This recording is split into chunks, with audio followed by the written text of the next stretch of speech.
Hi, back. I'm going to talk about Real Housewives of Atlanta, and the episode is called Save the Drama for Your Mama. We used to say that back in the day.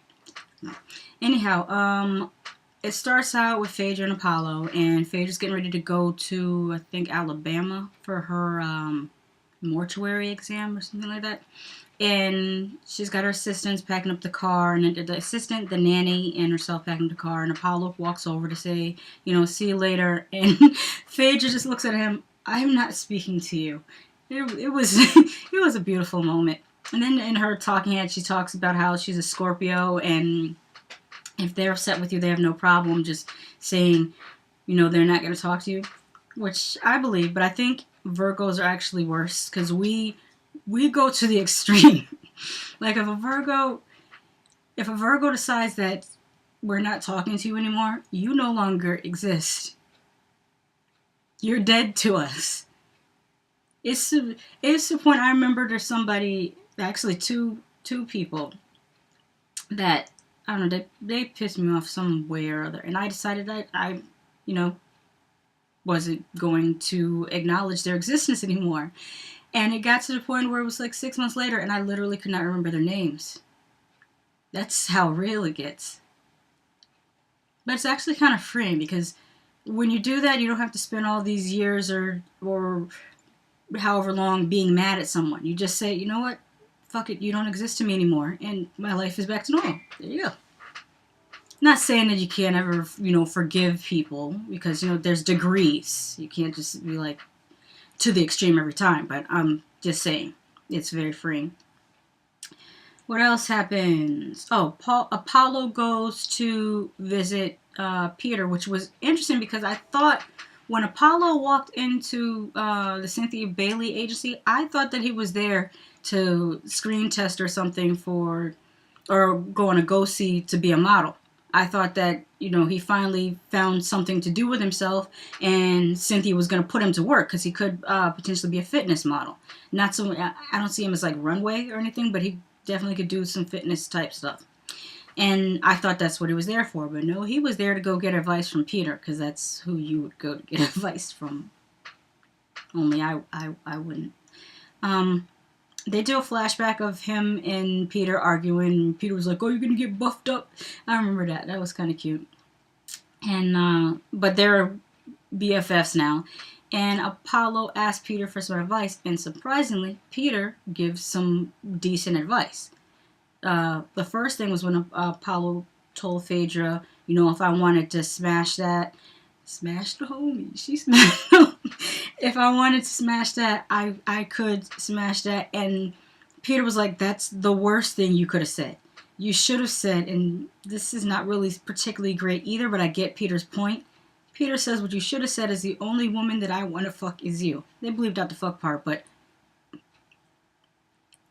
I guess that's how Peter expressed his love for Cynthia. And he's trying to share that information with Apollo, which still probably would have been better than what Apollo said, but it still wouldn't necessarily have been good. Oh no. I misquoted Peter. The only woman I want on my dick is you. That's what the exact phrasing of that was. And he also mentioned that Kenya was trying to embarrass your wife through you. And that was actually a pretty good observation, because I didn't even really pick up on that. So I think he was right on the money with that one. And then when Peter was like, if my wife doesn't like you, I don't like you. I don't even care why. You gotta admire that kind of solidarity. And that's probably the last thing positive that I'll be able to say about Peter, or maybe second to last thing. I'll give him one more. Candy talks to her friend Carmen about what her mother's, the BS that her mother's pulling. And she tells her that her mom thinks that Todd is sleeping with Carmen. And obviously Carmen's like, where is she getting that from? That's ridiculous. And then Carmen goes on to say that to Candy, that's really her fault, because she never checks her mother. She just takes it. And Carmen was like, I would have told my mother from the giddy up, that's not acceptable, and I'm not going to accept it. And then Candy, she starts in with this, I can't do that to, well, I think it was in the talking head. I don't think she said it to Carmen. I think she said it in the talking head. I can't do that to my mama, not my mama, and I can't with adults who still call their mother my mama. To me, that says, when an adult says my mama, that immediately tells me that they have not had the apron string cut or the umbilical cord cut, whatever you want to call it. They haven't got off their mom's tit. They're not independent. They're not free thinking. They're still up underneath, their mommy too much. They're not grown. I don't know how many ways you want to say it, but they're not there yet. And there's examples. Besides Candy, you got Scrappy.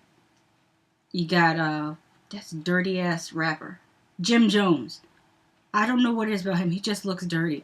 He could probably be fresh out the shower and still look dirty, and I don't know why. That's just the way he looks to me. Like he just rolled in dirt in it. If you did a cartoon of Jim Jones, it would look like that little, the Charlie Brown character that had like the dust and the flies flying around him. Pigpen. That's what a cartoon of Jim Jones would look like. But anyways, my point about the whole mama thing. At a certain point, and the same thing with women who are, or men who are always like, daddy, daddy, daddy. No. I used to call my father daddy. That's when I was 7, 8 years old. When you become a teenager, usually that's when you get through that stuff and your dad, like I say now, becomes dad. Your mom becomes mom or ma, or some people always call their mother mother, which I think I like that. I think I might have my children call me mother. Just sounds so nice. Sounds so, well, no. Then it kind of reminds me of Norman Bates, so maybe that's not the best thing. Or Mommy Dearest. I think she made her children call her mother too. What does that say about me? I'm like Norman Bates. I'm like Mommy Dearest and Norman Bates' mother. That's a scary thought. I need to get some therapy to work through that. But anyways, as an adult, stop saying my mama, because people will look at you like you're freaking retarded. Yeah, and I mean that. I don't mean mentally, underdeveloped. I don't mean challenged. I mean retarded. That's how you look when you're a grown-ass adult saying my mama. Just, damn, grow up. Kenya's talking about her new house, and I don't even understand why the hell she keeps renting houses besides keeping up appearances and talking all this crap about, 5,000 square feet is not big enough for me. It's you and a damn little barking shit dog. That's what I call it. Little barking shit dogs. The dogs, if you could fit it in your purse, that's not really a dog. If I get a dog, I need a dog that's gonna, if someone comes to my house, I need that dog to be able to take a chunk out of their ass. I don't need a little, barking yippy yappy thing. That's not a dog. That's whatever the thing she has that's sitting in the little cushion thing that I don't even know what it's called. It's not a dog. It's only her and that little barking shit thing, and she needs 5,000 square feet for what? Nothing, just to keep up appearances and talking all this crap. She could have got a nice little apartment. Look at whose apartment was it? Was it Jen from Basketball Wives? It was either Jen or Evelyn Lozada. They had a nice little apartment. It's like 2 bedrooms, but it was in a beautiful area in Miami, overlooking the water. That's nice. She could have got something like that in Atlanta, and it would have been dirt cheap. It still would have been very nice. She could have had a doorman. I don't know. Kimmy's full of crap anyways. Lawrence is there for no reason but to be on camera, because that's all Lawrence wants to do. He's a hanger-on, and he holds no interest for me at all. And he's useless, because he walked right over to that trunk and was like, oh, too heavy, too heavy, too heavy. And I'm like, no, listen.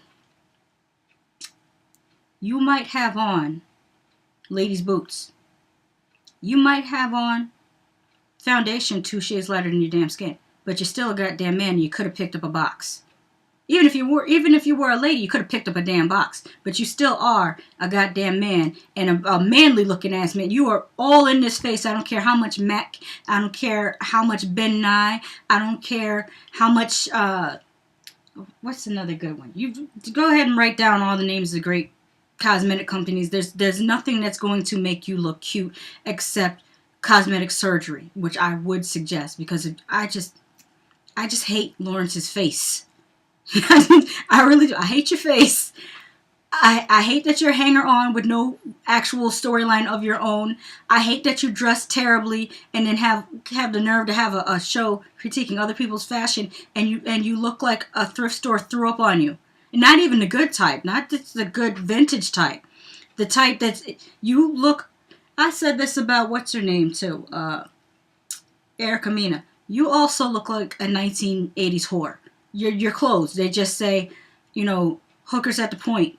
Clothes. There's nothing. I know you're trying to go for fashionable and feminine, but you are failing on all accounts, and it hurts my heart. It hurts my feelings. It hurts my brain. It hurts my eyes, and I want you to go away. I guess I might be alone on that. I don't hear any other people complaining about Miss Lawrence, but I can't with him. I want him to go. I want them to bring Dwight back. I like Dwight. Dwight, he was messy, and he had his own little issues, but I still prefer Dwight over Lawrence. Maybe Phaedra can have a sip and see for Mr. President, and they can call up Dwight, and he can bring 8 cakes, one for every week that Mr. President has been alive. Something like that. That's what she did last time, wasn't it? But yeah, I want her to call up Dwight or she could also have a housewarming for the new house. She can call up Dwight to do just give any excuse to call up Dwight and get rid of Lawrence, please. What else? He did wipe down the counters, the cabinets, the little shelves in the cabinets. Which, I can give him credit for that, because that's one job I hate doing. So, good for him for doing that. But he still annoys me, and I don't like looking at him. Oh yeah, Candy was talking to him about her meeting with Candy, but I don't care. Nene and Cynthia go to the farmer's market, which looks like kind of a grocery store, but it was still, I guess, a farmer's market. Probably had a bunch of expensive organic food that I can't afford. I mean, I would eat organic if I could afford it, but I can't pay $4 for a tomato when I could get 4 of them for like $3. I can't right now. I would like to have my own vegetable garden. In my yard, I put together a vegetable garden. But now I'm being told that you can't even trust the seeds that you buy at the hardware store because they might be genetically altered. And I don't want to grow some Franken fruit in the backyard. What would I end up, having, I can't even think about it. It's like a million bad sci-fi movies all wrapped up in one. Where was I? Farmer's market. Cynthia says to Nene, we need to eat better and, drink less. And Nene's like, I can't do that because I'm an alcoholic. And I laughed when she said that because I love Nene. Cynthia starts talking to Nene about Noelle having a boyfriend at 13, and Nene thinks that's too young. And I have to agree with her too. I think 13's kind of young to be one-on-one dating. I have to agree. Wendy Williams had just answered this question to somebody else that asked her in the audience the right age. I think it was same age, 13. And I have to agree with her. Wendy said it's one thing for them to go on group dates, mixed group of boys and girls, you drop them off at the mall for 4 hours, come back and pick them up, go to the movie theater, skating rink, that type of thing where it's a group together. Yeah, that's acceptable, 13 years old, but not just one-on-one, we're, going to be by ourselves dating, not at 13. Maybe at 14 if they're mature enough, but only with another 14-year-old or 15-year-old or, another freshman or sophomore, no older than that. All this freshman with senior business, no, I would not go for that at all. No. Because maybe it's also because when I was in high school, we had seniors that were 20 years old. There were some Dominican guys that they played baseball. I swear those dudes were 22 years old and they were seniors. And I'm like, how the hell, why would you even feel comfortable waking up in the morning and driving to high school and you're 22? That's just crazy. I don't know. But it happens. Sometimes people get held back. Sometimes people move from different countries and they're put back several grades. They used to do that a lot before ESL. They used to just put people back, you're 14 and we're going to put you back in the 6th grade. So that's probably what happened to them, but it still was kind of weird seeing them because they definitely look like grown-ass men in class. Where was I? Candy has Chef David prepare some dinner for Todd's homecoming, and Todd comes in and hugs and gooses Candy all on camera, which I think is really tacky.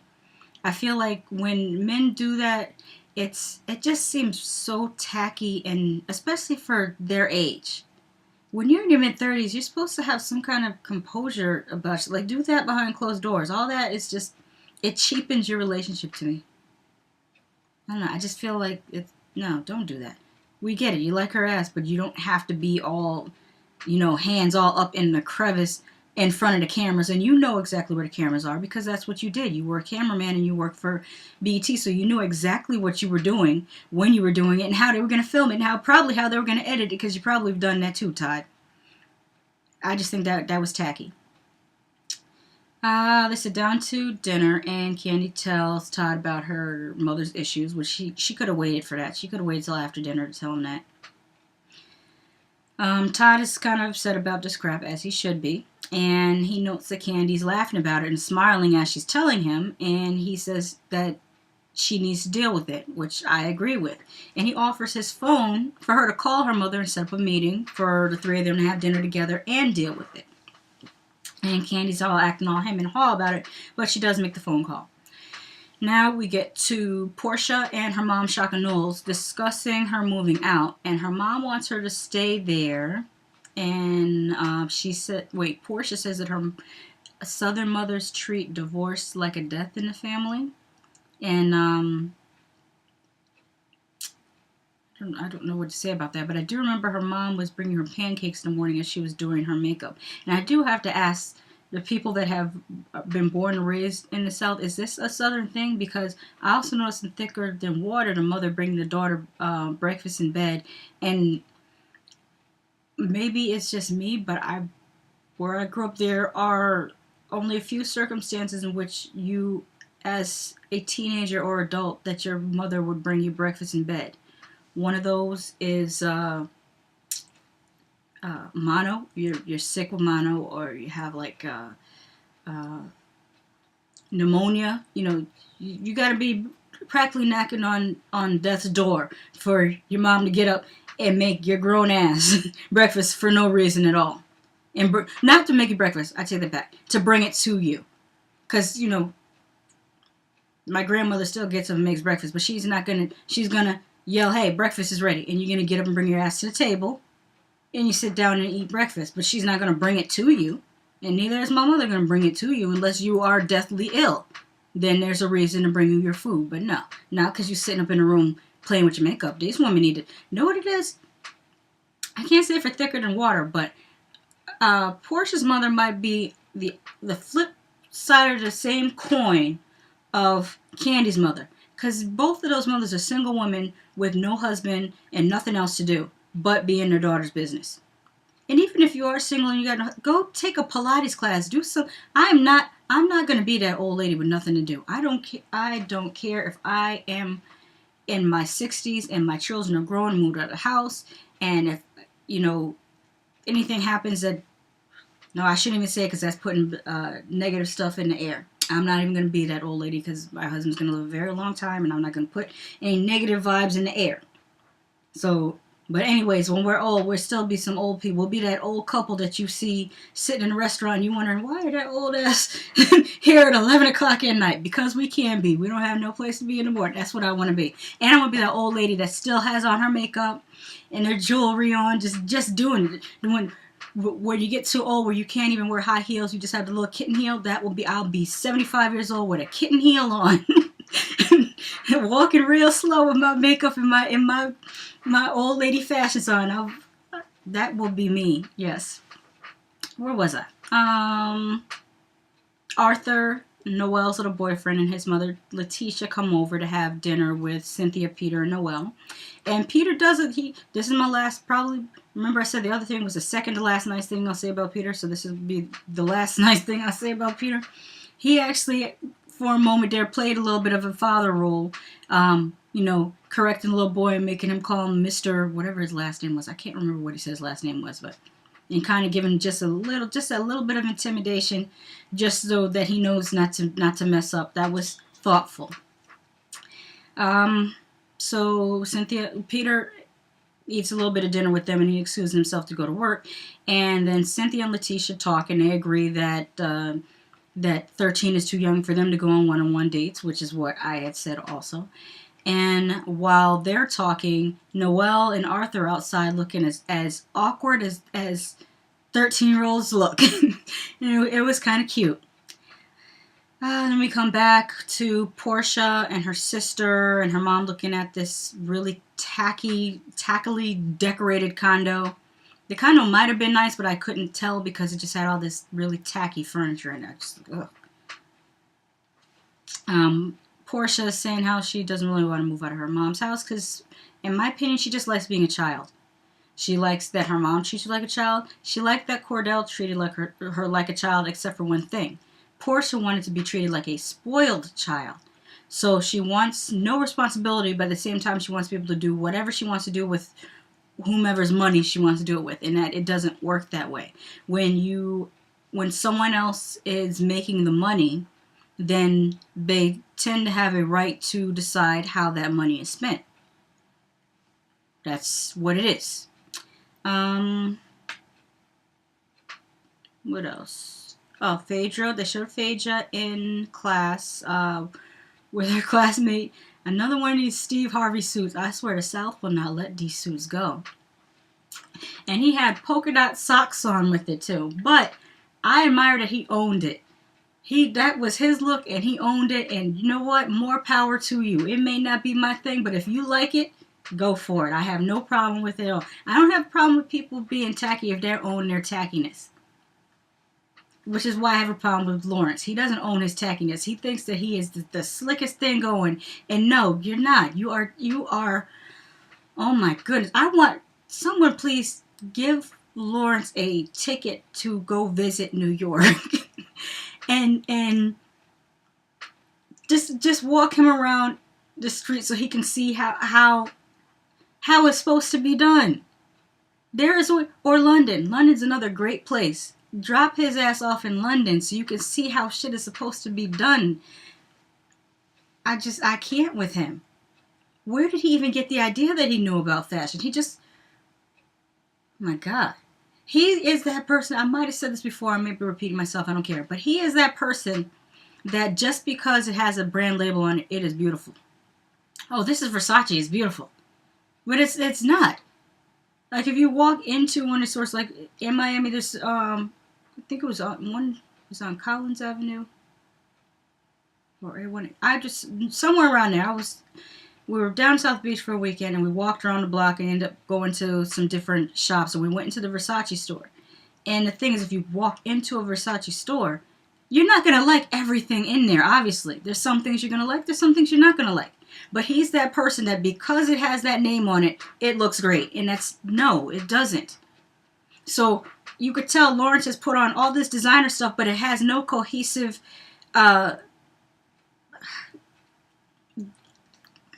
coordination. I don't know what's the word you would call it. There's no rhyme or reason to how he put things together. It's just, I grabbed these boots that are designer, and these pants are designer, and this shirt that's designer, and this scarf that's designer, but it don't go together at all, and it doesn't even look great on me. But because it has all these names, I know I look great because I have all these names on. Oh, hell no. I know people that could walk into a damn Goodwill with $20 and come out looking better than Lawrence.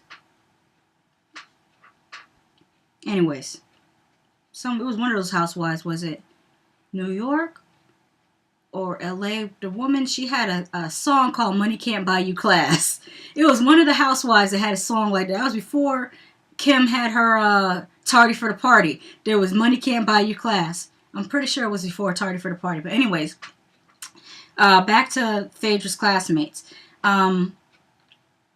The guy with the polka dot socks. Yeah, I was saying how I respect how he owns his tackiness.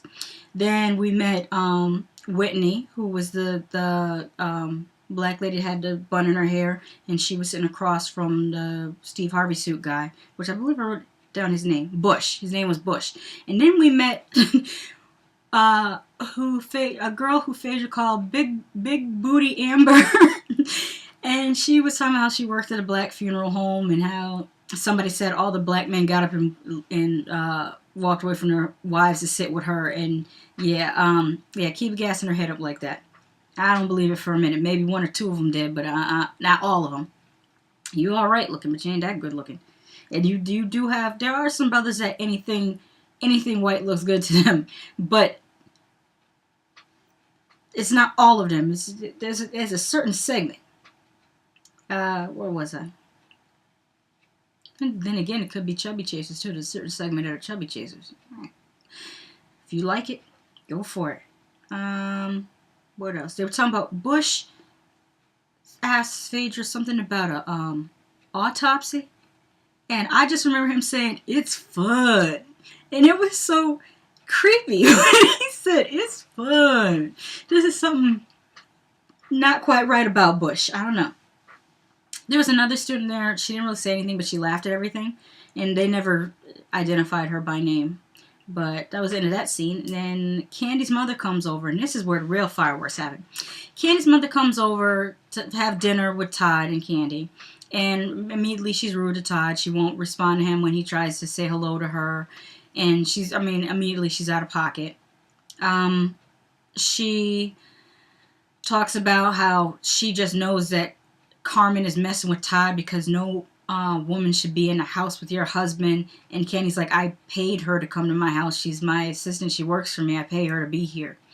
So then when that doesn't work, Joyce goes on to how the man is supposed to be the provider. Which on the one hand, you can't really tell her anything different because she's of a generation where that's how they see things, and you're not going to change their mind because that's just how they see things. But at the same time, Joyce does need to learn how to respect her daughter, but that's not going to happen because Candy doesn't speak up for herself. She's still got that childish mindset where she doesn't think independently of her mother.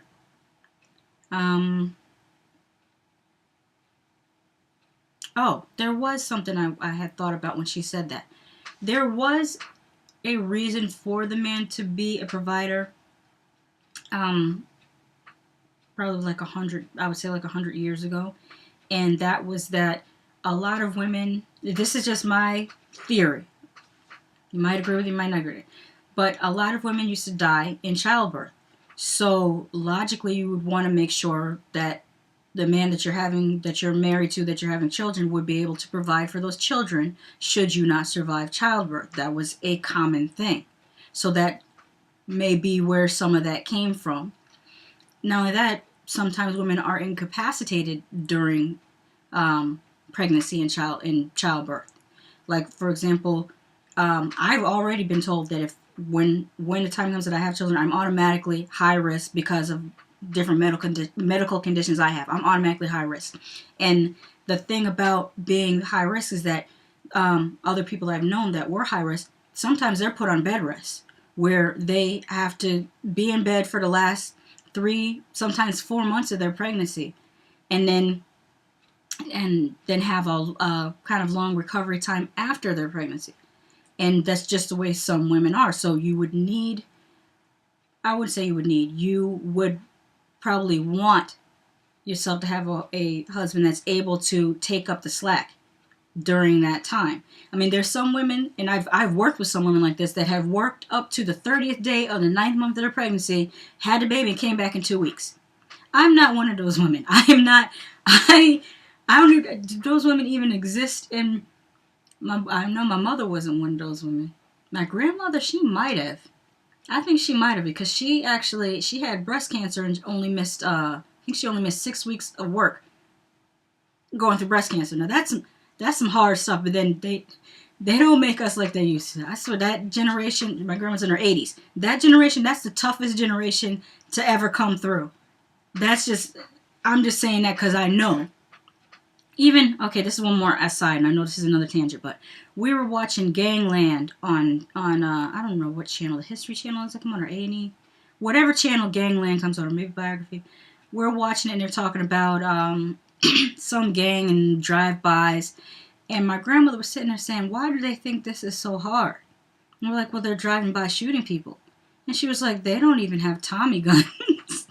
She started talking about the gangsters, like the gangsters back in the 30s. And she was like, they would drive by and throw a bomb in your store if you didn't pay your right fees. And I'm like, yeah, our gang members aren't bombing places. So yeah, I think they came up with the harder people than what we think we are completely. And that put that into perspective real quick. But how did I even get on that subject? I have no clue. I don't know. But anyways, back to Joyce. Joyce started really tripping because when she said to him, "Ain't no mountain high enough, ain't no river wide enough to keep me off your ass." I was done. I pack it up. I'm done. I can't believe she even said that. I can't. How do you even come up with that? Something ain't right with Miss Joyce. It's like you want to be mad at her, but you can't help but laugh at her at the same time. But that's because we're looking at it from the outside. From the inside, that's for Todd. I feel bad for Todd. Just the look on his face when she said that to him. His spirit was broken, kind of. But still, Candy, you need to get some ovaries and talk to your damn mother like a grown woman. But that's not going to happen. Because if that would have happened a long time ago, you probably wouldn't have all these problems that you were having with gentlemen in the past. Because who wants to marry you and your mother? That's not cool. I mean, obviously, when you marry someone, their family becomes your family, but not in such a way that you got to deal with somebody's bullshit all the time. That's not going to work. At all. No. But, well, this thing went kind of long. But, hey, it's Atlanta. That's all I have to say about that. Thank you for watching this video. If you made it the whole 31 plus minutes, you are awesome, and I really, really thank you. That's all I have to talk about that. Bye-bye.